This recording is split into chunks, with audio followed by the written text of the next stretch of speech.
Herkese merhabalar, kanalıma hoş geldiniz. Bugün sizlere çok sevilen, çok beğenilen kıymalı pide tarifimle geldim. Sizleri çok bekletmeden hemen tarife geçiyorum.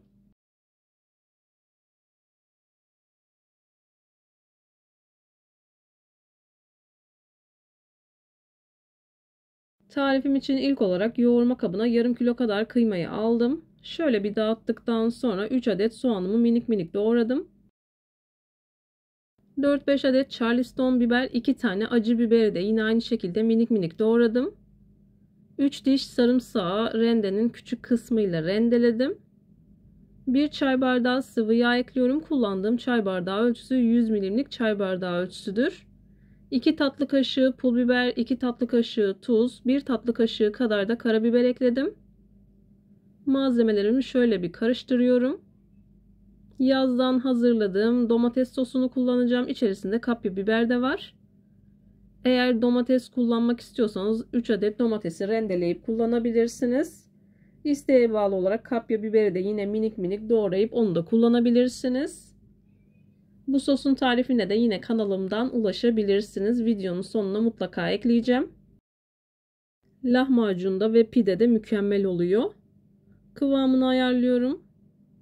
Domates ekleyecekseniz eğer isterseniz bu kıvamı ayarlamak için domates rendesi veya su kullanabilirsiniz.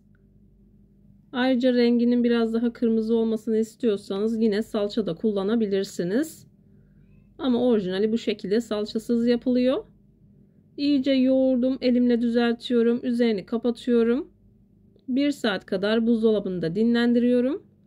Bu arada ben de hamurunu hazırlamaya başlıyorum.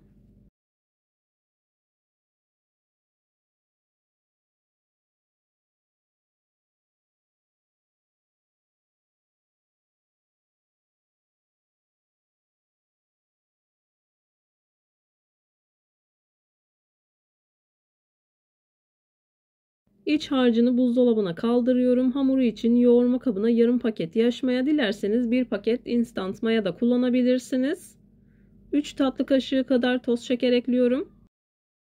2,5 bardak ılık su ekliyorum. Kullandığım bardak ölçüsü klasik 200 milimlik bardak ölçüsüdür. Çırpıcı yardımıyla güzelce karıştırıyorum. Üzerini kapatıyorum. Bir 5-10 dakika kadar mayanın aktifleşmesini bekliyorum. Maya aktifleşmeye başladıktan sonra diğer malzemeleri sırasıyla ekleyebilirsiniz.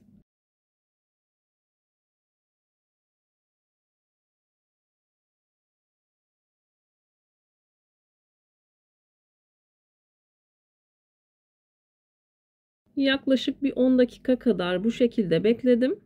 Maya çok güzel bir şekilde kabardı. 1 çay bardağı sıvı yağ ekledim. Kullandığım çay bardağı ölçüsü 100 milimliktir. Göz kararı olacak şekilde yaklaşık 2-3 bardak kadar un ekledim. 1,5 tatlı kaşığı kadar tuzumu ekledikten sonra yavaş yavaş hamurumu yoğurmaya başlıyorum. Unu azar azar kontrollü bir şekilde eklemeye özen gösterin. Ben bu tarif için toplamda 7 bardak kadar un kullandım.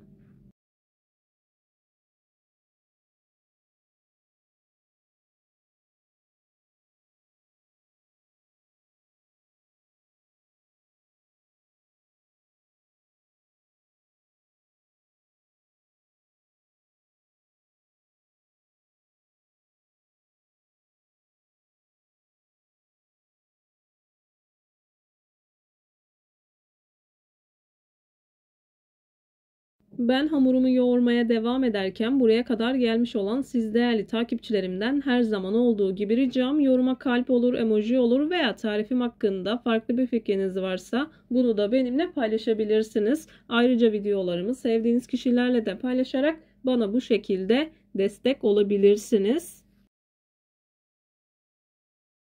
Hamurumu yoğurma kabının içerisinde toparladım.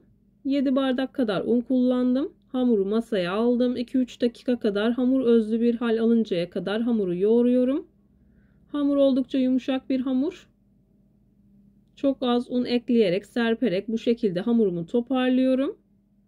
Hamur toparladıktan sonra yoğurma kabına tekrardan alıyorum.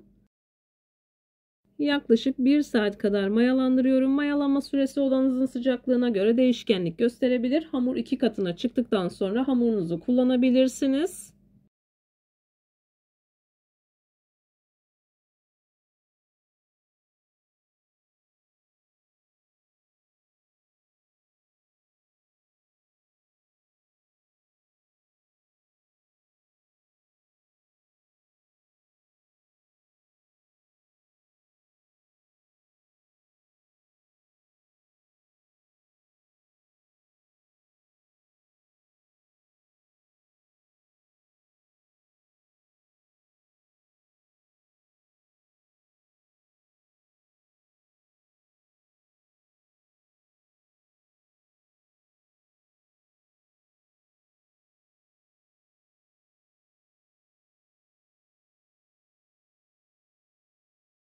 Hamurumu yaklaşık 1 saat kadar mayalandırdım. Mayalı bir hamur olduğu için ilk etapta hamurun havasını alıyorum.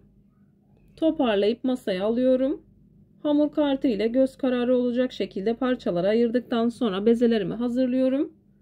Ben bu hamurdan toplamda 9 adet beze elde ettim.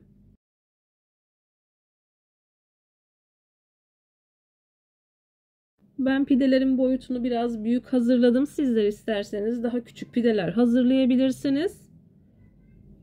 Hamur toparlıyorum. Hamur kartı ile göz kararı olacak şekilde parçalara ayırıyorum. Bezeleri hazırladıktan sonra rahat bir şekilde açılması için 10 dakika kadar dinlendiriyorum.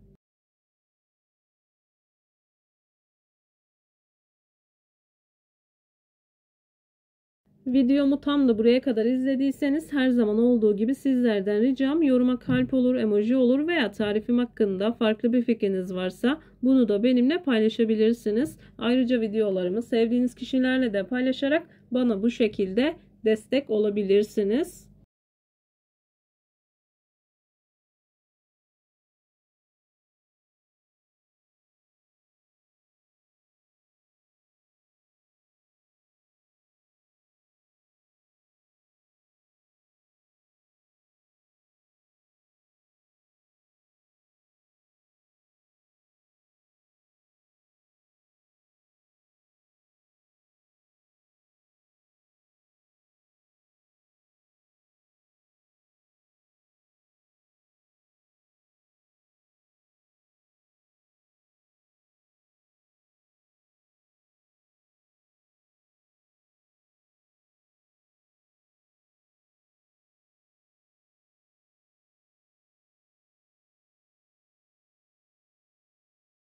Bezelerimi hazırladım. Üzerini kapattım. 10 dakika kadar dinlendirdim. Yavaş yavaş elimle biraz büyütüyorum. Daha sonra merdane yardımıyla bu şekilde açıyorum. Tepsinin büyüklüğüne göre ayarlıyorum. İç malzemesini koyduktan sonra çekiştirerek tam tepsi boyutuna getirerek tepsiye yerleştiriyorum. İç harcından bol bol koyuyorum.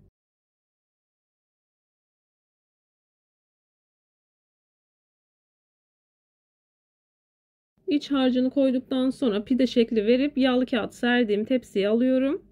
İlk defa deneyenler için bir tane daha hazırlıyorum.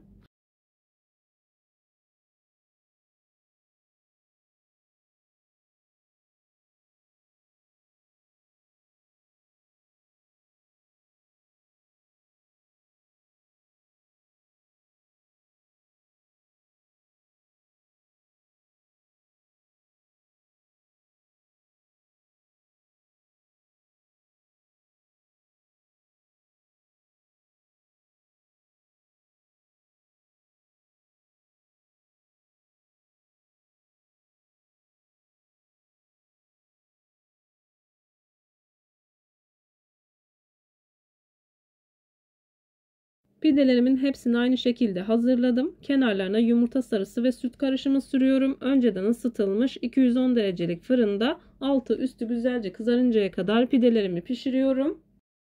Yoğunluktan dolayı doku testi yapamadım. Bana güvenerek tarifi deneyebilirsiniz. Bir videonun bir tarifin daha sonuna geldim. Umarım tarifimi beğenmişsinizdir. Tarifimi beğendiyseniz beğenmeyi, kanalıma hala abone değilseniz kanalıma abone olmayı, bildirim zilini açmayı lütfen unutmayın. Kendinize ve sevdiklerinize çok iyi bakın. Hoşça kalın. Allah'a emanet olun.